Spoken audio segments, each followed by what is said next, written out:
My middle school teachers helped me to discover that hyperlexia, Ezekiel, is not a disability, but it is in fact a superpower because I discovered hidden Mm, talents that I never even knew I possessed. I discovered that I had an eidetic memory, which helped me to study, especially learning some complex STEM terms. But they helped me to see that hyperlexia is a very tiny thing, and that shouldn't define who I am. It's a big part of my story. But, in terms of, STEM engagement or STEAM with adding in the A, the arts, I realized that STEM provides multiple different highways of opportunity and engagement. And I was immediately hooked.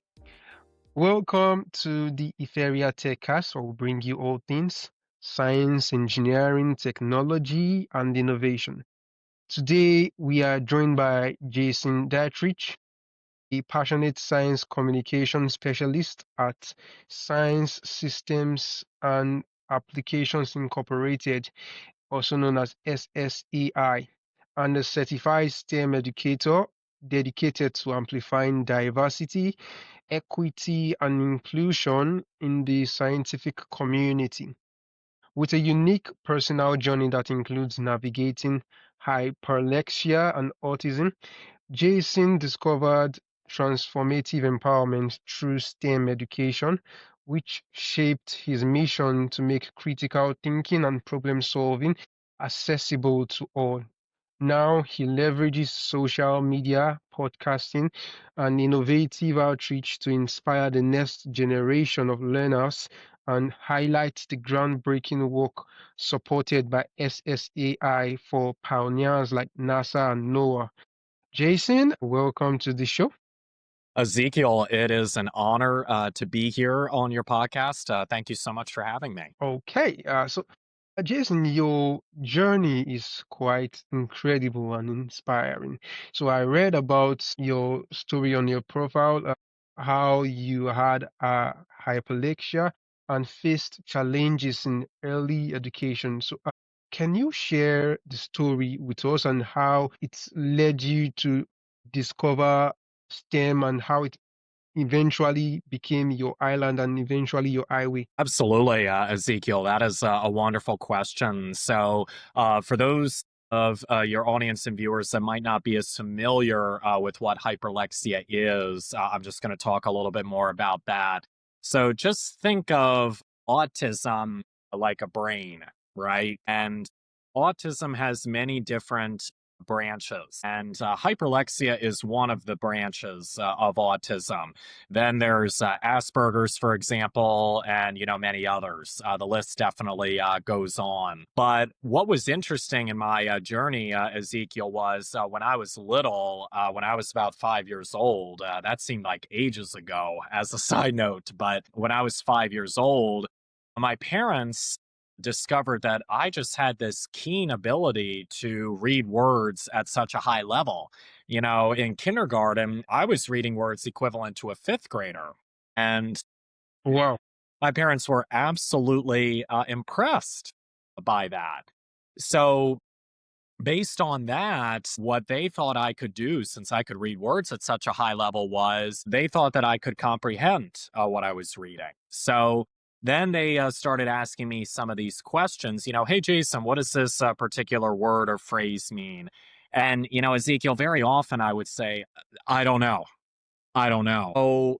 Even though I was able to read words at such a high level, I struggle with reading comprehension. So, hyperlexia involves someone who has a precocious ability to read words at such a high level, but yet struggles with reading comprehension. And, I have to tell you, Ezekiel, early on in my educational journey, I unfortunately had teachers, including administrators, who are not very supportive of my skill sets and abilities. I unfortunately had teachers and administrators who never showed me the time nor the effort that I needed in order for me to thrive both academically, emotionally, and also physically as well. I even, Ezekiel, had a teacher write a completely wrong evaluation about my skill set levels and my abilities.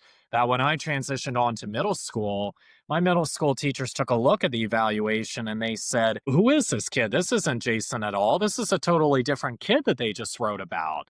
So it was very difficult, I have to say, in elementary school. I had two good teachers who at least tried, and I give them a lot of credit. But the problem was, it was just very toxic environments. Once I got onto middle school, Ezekiel, then my life started to change because the teachers that I had, they saw that I struggled. They sat me down. They got me introduced to STEM with a lot of hands on learning. I'm definitely someone who learns best through hands on learning and through visual aids. And I loved it. And I remember getting introduced to, astronomy, chemistry, also many different earth science concepts. And I enjoyed being the scientist. And my middle school teachers helped me to discover that hyperlexia, Ezekiel, is not a disability, but it is in fact a superpower because I discovered hidden talents that I never even knew I possessed. I discovered that I had an eidetic memory, which helped me to study, especially learning some complex STEM terms. In addition to that, I'm musically inclined. I'm also a singer and a clarinet player as well. So, but they helped me to see that hyperlexia is a very tiny thing, and that shouldn't define who I am. It's a big part of my story. But, in terms of, STEM engagement or STEAM with adding in the the arts, I realized that STEM provides multiple different highways of opportunity and engagement, and I was immediately hooked. So instead of walking on the ground, I was walking on cloud nine in middle school. And then my experiences got even better, and it led me to where I am today at SSAI as the communication specialist, like you mentioned, producing videos. So the sky's the limit, and I'm very grateful that I was able to find my passion. Wow, that's a really, really inspiring story, Jason. So I'd like to ask for our audience of engineers and scientists, what does a science communications specialist at a place like SSAI actually do? So how do you translate complex mission data into stories that people can connect with? Absolutely. That's a great question. And, it's interesting in terms of being a communication specialist. That is another avenue that, some people don't realize that you can still make a difference regarding STEM. So, in terms of what a communication specialist like myself does, one of the big things I do is I take all of the projects that my company is currently involved with, and there are definitely multiple projects we are involved with.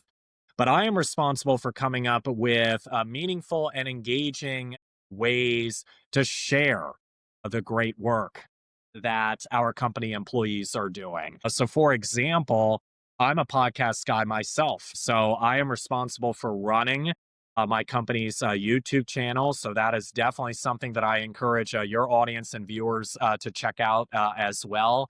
We have 80 videos. We've been doing this for almost 2 years or so, give or take.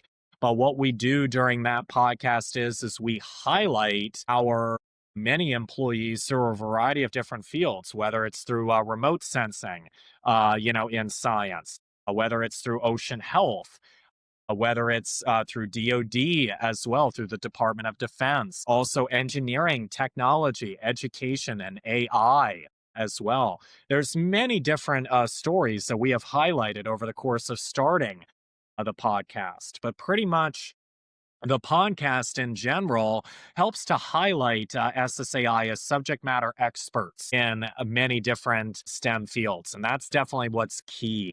And I have to tell you, Ezekiel, the stories that I've heard from our employees and the work that they've done, it's truly incredible and it's truly fabulous.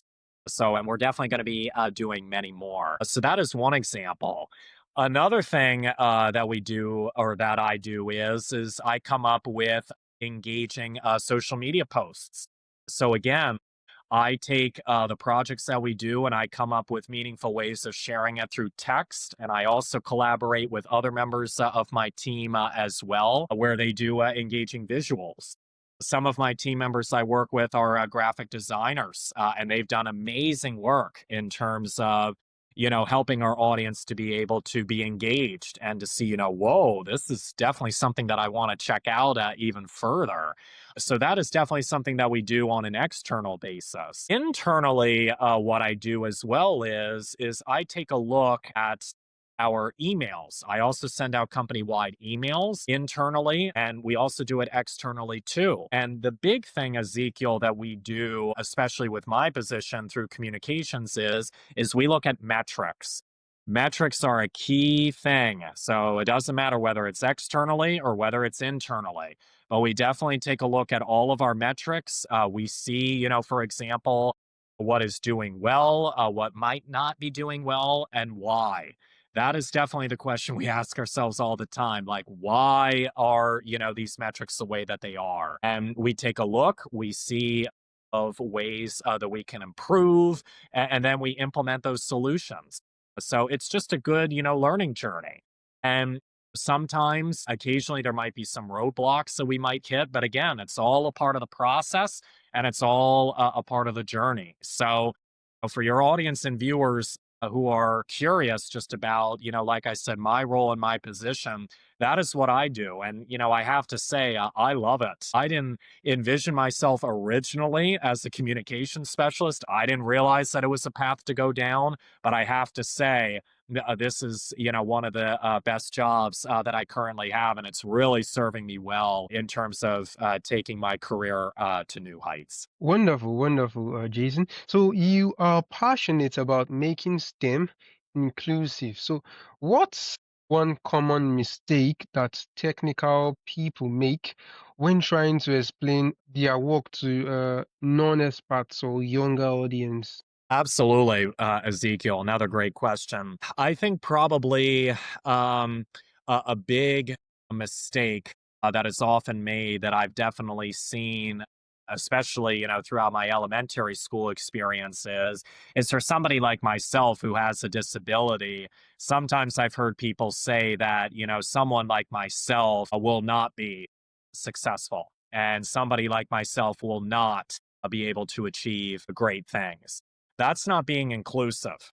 That's not being welcoming to many different diverse perspectives. Very often, I've sometimes even heard some people say that we should blend in to society as well, and I often have to say, well, wait a second, blend into society? Like, what does that even mean?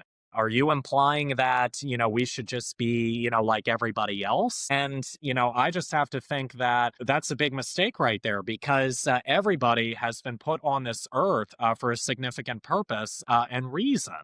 We shouldn't be blending into society. We should be doing what we're passionate about and what we're creative about. And just because, like I said, I might be neurodiverse, that doesn't mean that, we can't be successful as well.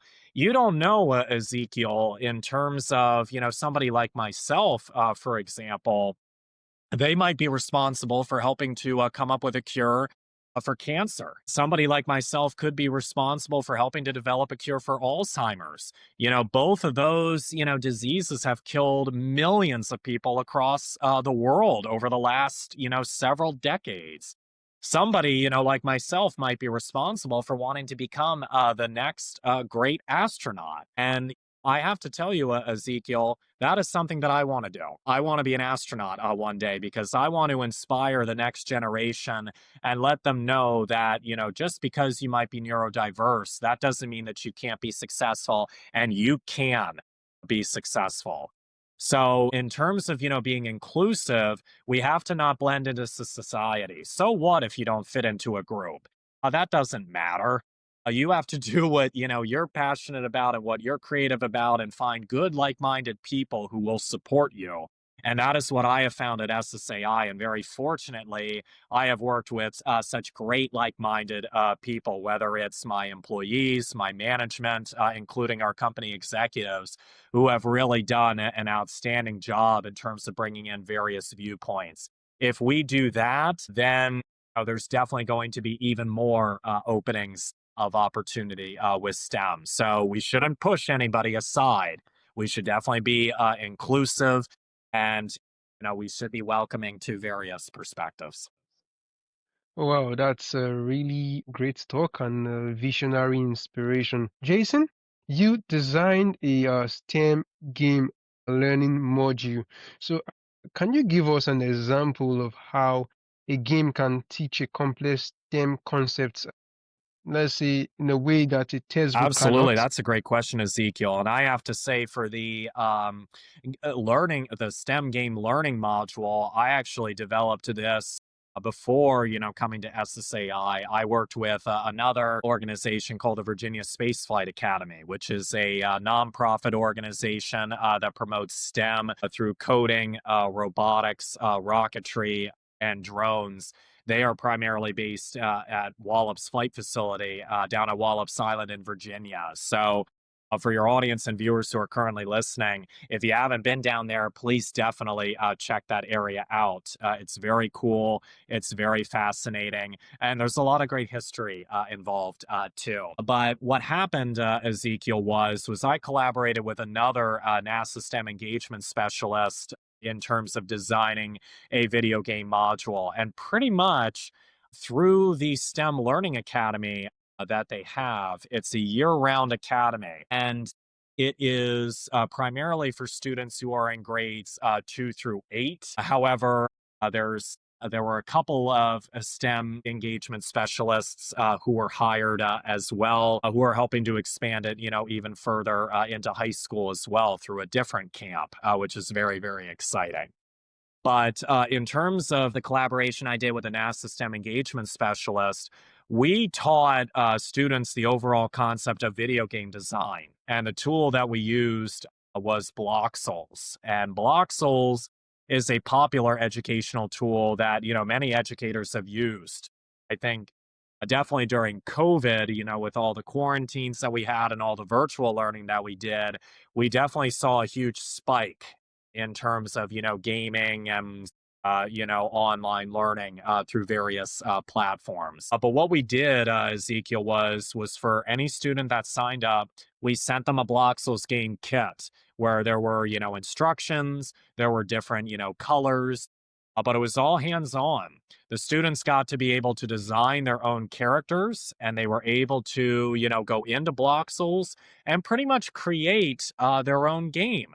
So we broke up the class where we taught, the students in terms of, how to design their game, how to be creative, how to create a storyline, how to create a character, etc. And it was very open and it was very welcoming in terms of communication.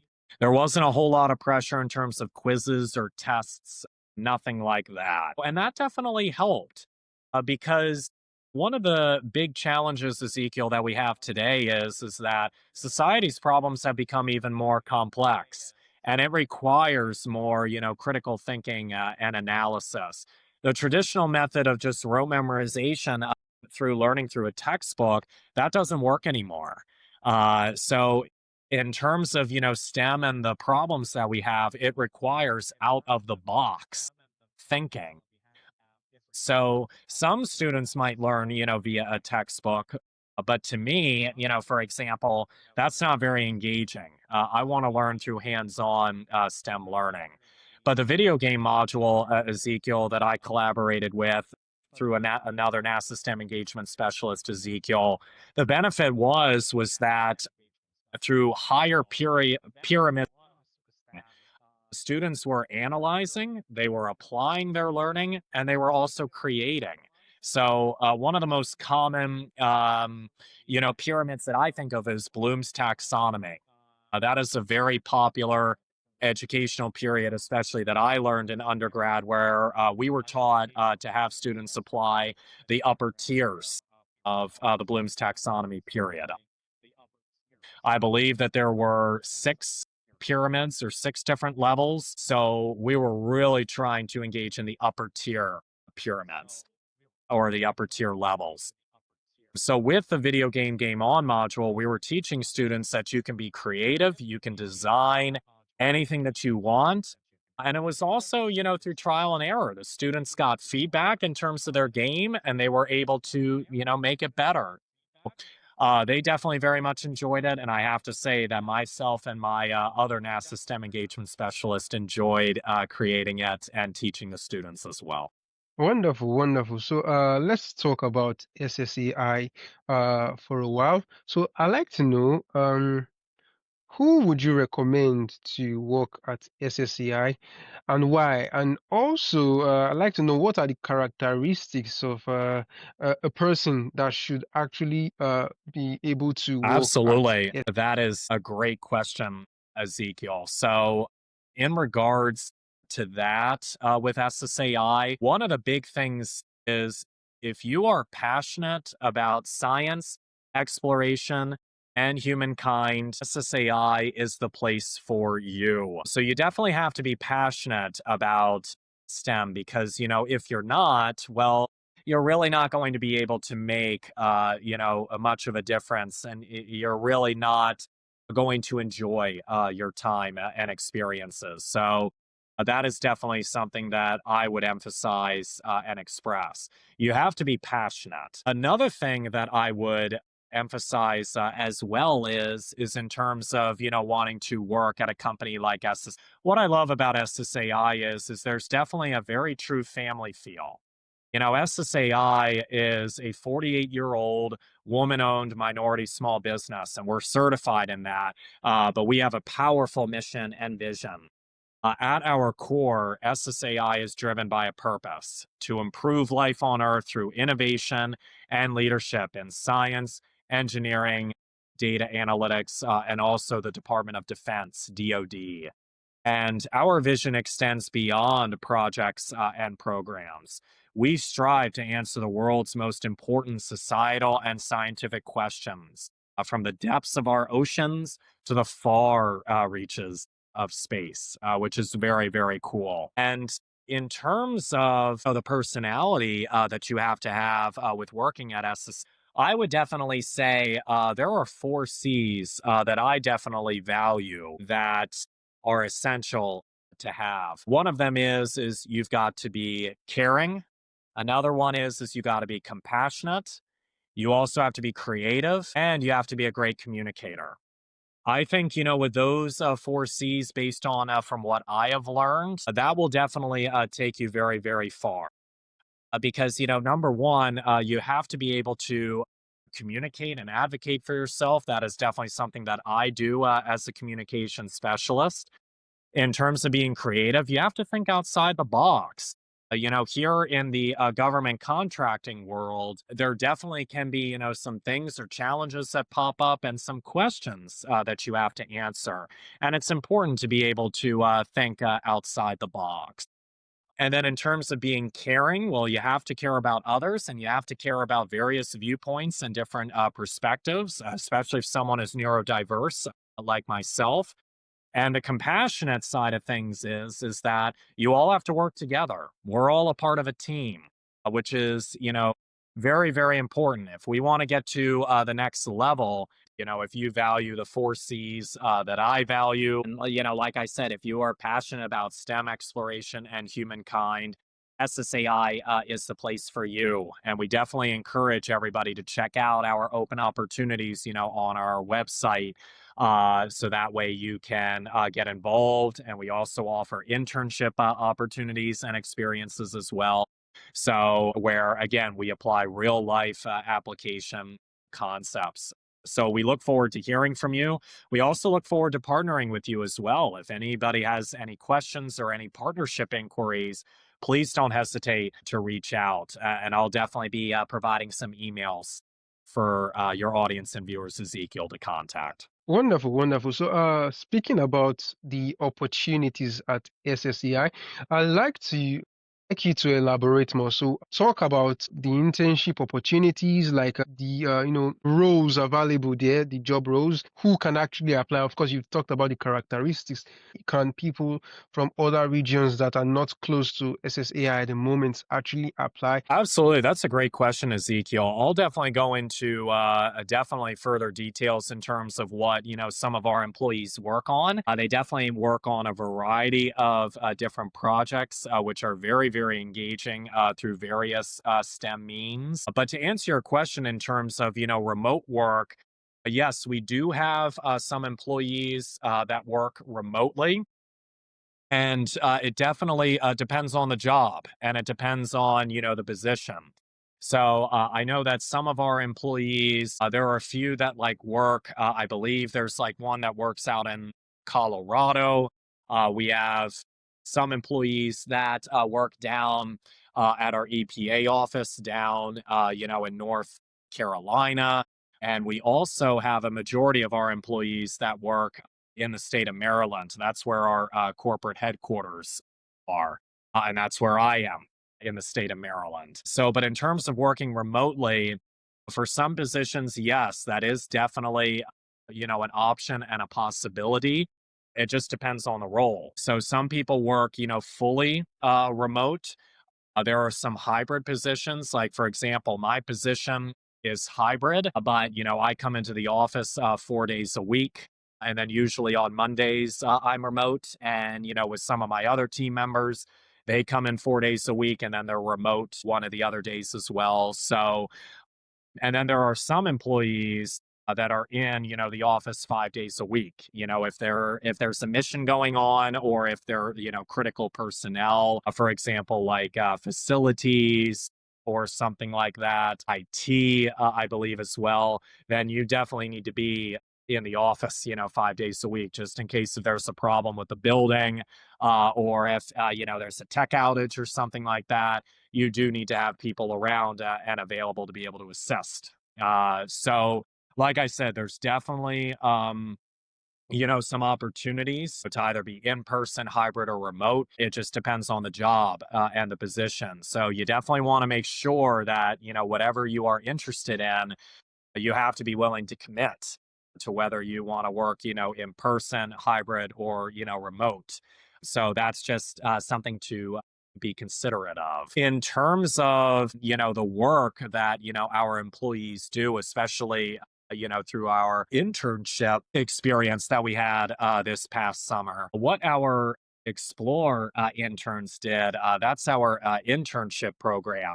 Explore stands for the Experience Learning Observing Real World Education program. It's definitely a long acronym, but I'm glad that I remembered that. But in terms of what some of our Explore interns did, a majority of them, if not all of them, they were college students. So they came from different schools around the area, and they came from a variety of different backgrounds. But they were paired with a mentor, and what they did was they contributed to, different projects that we work on. For example, at SSAI, we have, like I said, scientists, engineers, educators, and communicators like myself who are leading breakthrough efforts. Through our work, with NASA's Global Modeling and Assimilation Office, also known as the GMEO, our team contributes to life saving weather models that forecast wildfire risks and tsunami threats. Others use remote sensing to predict water quality changes and harmful algal blooms, helping communities act before Wow. crises occur, which is super, super cool. We also have people who develop the future of Earth system modeling through contributions to the JEDI GEOS coupled data assimilation system. By improving how we integrate satellite and observational data, we're enhancing the accuracy of, Earth's atmosphere and environmental predictions across the globe. And in addition to that, we also have different trainings as well through NASA's RSET program. And RSET stands for Applied Remote Sensing Education Training Program. We have trained over, I would say, 140,000, if not 150,000 people from across the world in terms of, preparing for, disasters to occur, for example, and also, many different earth science concepts. So we're sharing it widely, and we're ensuring that data can be used by decision makers, educators, and also everyday citizens. So through many of those different projects, those are what, some of our interns have contributed to in different ways. It depends on, their major. Some of them were like computer science people. Some of them were like physics and like many different branches of science as well. So our Explore interns came from a variety of different fields, which was super, super cool. So those are, many of the different projects that we work on, and I could talk, for an hour just about, furthering those projects that we work on. But that gives you a snapshot, analysis in terms of, how our employees work and also, what it is that we work on and what some of our interns contribute to. Wow, that's wonderful. You actually went all in on that explanation there. So, for the educators and parents in our audience, what's one simple, accessible activity that they can actually do to spark a love for STEM in a child? Yeah, that's definitely a great question. So I would say, in regards to that, like for an activity, one of the things that SSAI, does is we also do a citizen science as well. I encourage our audience and viewers, especially those that are parents as well. There was one project that we had. It was called the Globe Goes to Camp project. Now, that's not around anymore just because of some changes that have been going on just in the government currently right now. But we did have some of our employees previously who came up with a cloud game, believe it or not. And there's actually a podcast episode where I would definitely provide that link to you, Ezekiel, and I would have our audience check out even further.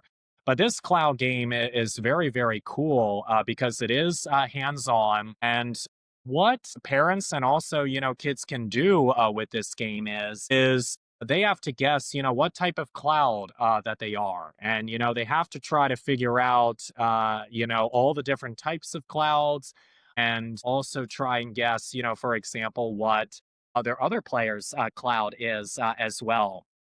So some of our employees, previously have developed, cloud games through our Globe Goes to Camp project. That is definitely something very hands-on that I would encourage our audience and viewers to check out. In addition to that, what we did previously with the Globe Goes to Camp project while I was around was there were some lesson plans that were developed. And there were some hands-on, STEM opportunities where students got to design and build their own thermometers.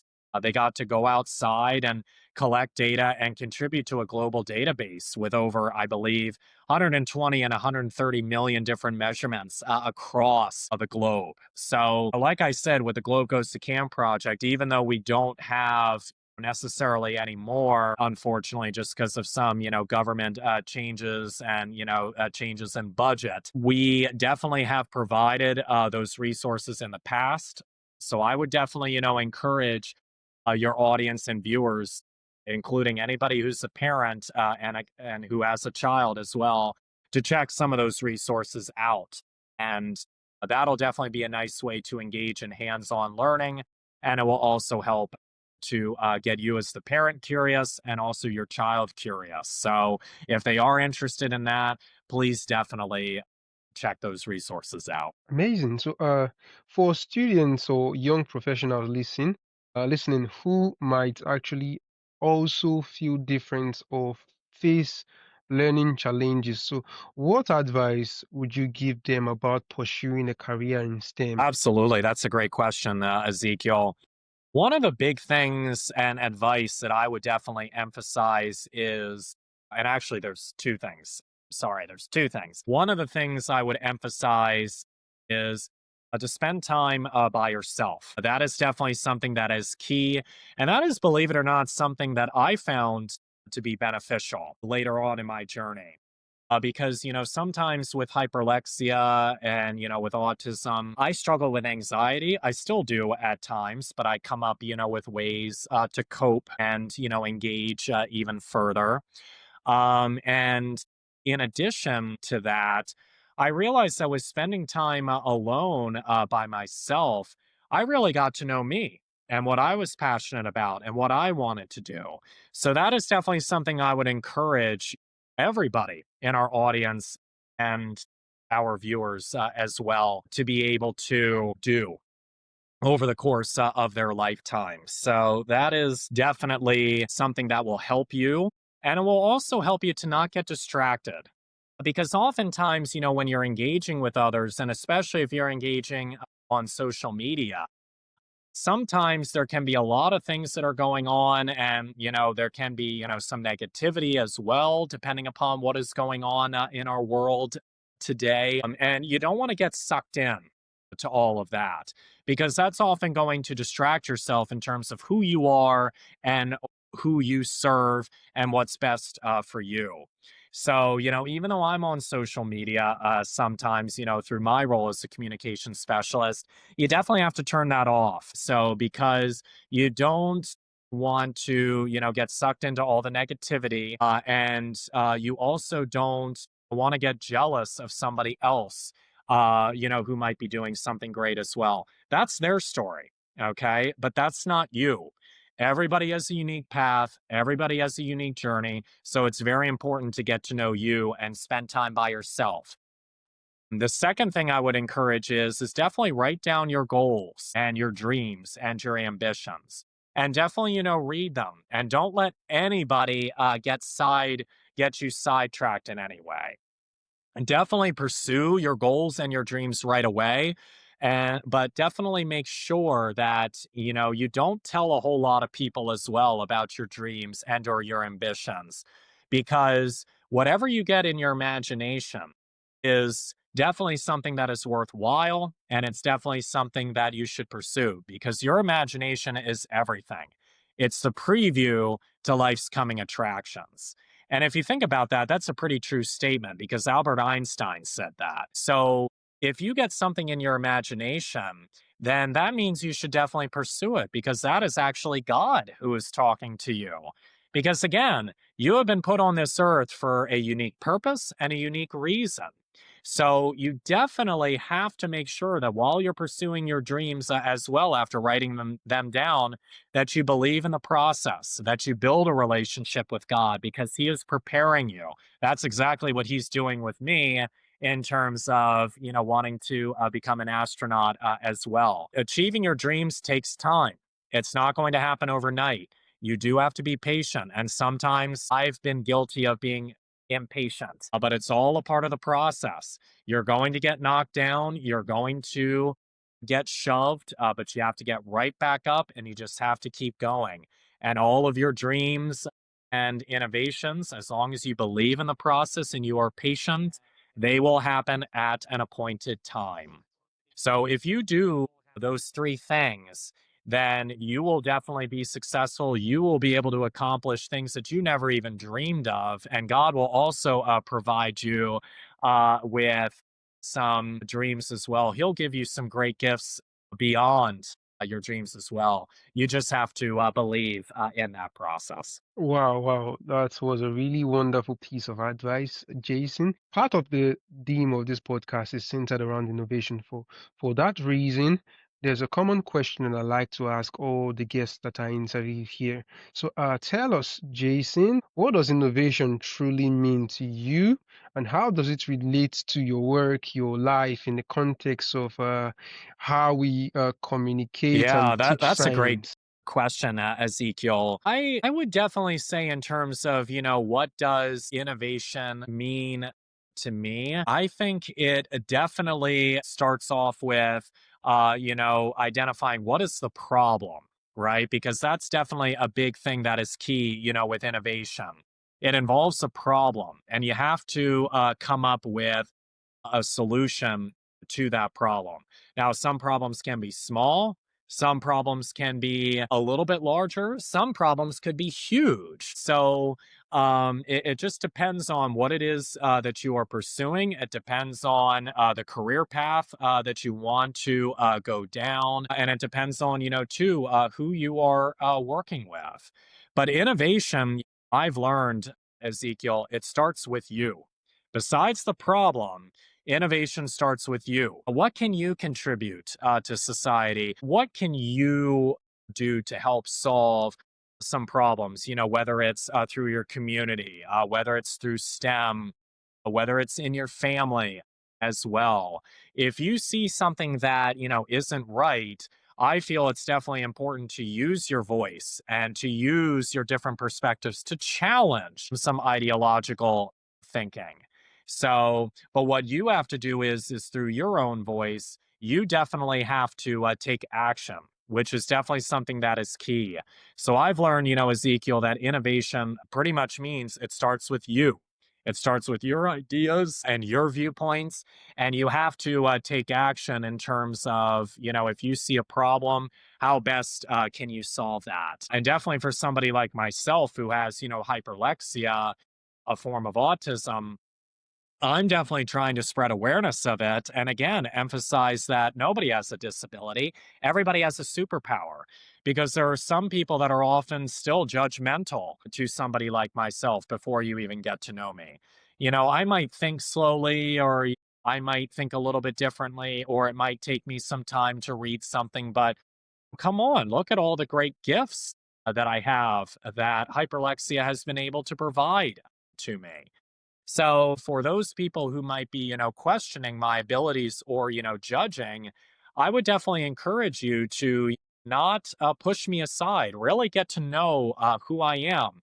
I'm very down to earth. I think I communicate very well. So, but that's where, the innovation comes in. So I'm definitely trying to change society's perception of somebody who's neurodiverse, like myself. So, in regards to that, as long as you find your passion, you find what you're creative about, and you see what problems are beneficial, especially towards your audience, then the sky's the limit. That's pretty much what I think about in terms of innovation. It starts with you. It starts with what you're passionate about, and it starts with a problem, and then how are you going to solve somebody else's problem? That's definitely going to make all the difference. That's fascinating. So, finally, Jason, for our listeners who are inspired by your mission and want to learn more about you, your work, and SSAI's work, or perhaps even explore career opportunities, where's the best place for them to go? So I'll definitely be providing three resources for your audience and viewers to check out. But for anybody who is curious, you can definitely follow us on our LinkedIn page because that is primarily where we do social media posts as well. We're also on, Facebook, Instagram, X, and Blue Sky as well. Blue Sky is something very new, and we've been on that, I think, for the last several months now this year. But I would definitely check out our LinkedIn page. That's where we have a lot of interactions and the most interactions. So you'll be able to see all great social media posts that we do. In addition to that, I would also check out our website for career opportunities. You'll be able to see the great work that we do in science, education, engineering, technology, and also the Department of Defense as well, and AI. So you'll be able to see some of our job opportunities and internship opportunities that'll come next year. So please definitely stay tuned about that. And then finally, I would encourage our audience, your audience and viewers to check out our YouTube channel as well, where you'll be able to see all of the great stories through the use of 80 video clips that we have about all the great work our employees are contributing to in a variety of different STEM fields. So, especially if you get an interview, here at SSAI, I remember one SSAI employee said that they looked at our YouTube channel, which actually helped them tremendously in terms of preparation for knowing about SSAI. So I would definitely encourage our audience and viewers as well to check out our YouTube channel. And your audience and viewers will, I think, greatly benefit from that as well. And if anybody has, any questions, then they can feel free to reach out to myself. I'll be happy to provide my email, and then also they can reach out to connect at ssaihq.com. Again, it is connect at ssaihq.com. So, and if anybody has any partnership inquiries or opportunities, please let us know. We look forward to hearing more about it, and we look forward to meeting you and working with you. Great, great. So I'll also be sure to add all the links to these different platforms you just mentioned in the show notes of this podcast. So, Jason, it's been a really, really insightful and wonderful conversation with you. and I am excited and honored to have you on the show today. It was a huge honor to be here and to share my story and experiences. Looking forward to continuing to spreading the great work my company does in STEM, but to also spread about the great work neurodiverse people like myself can do.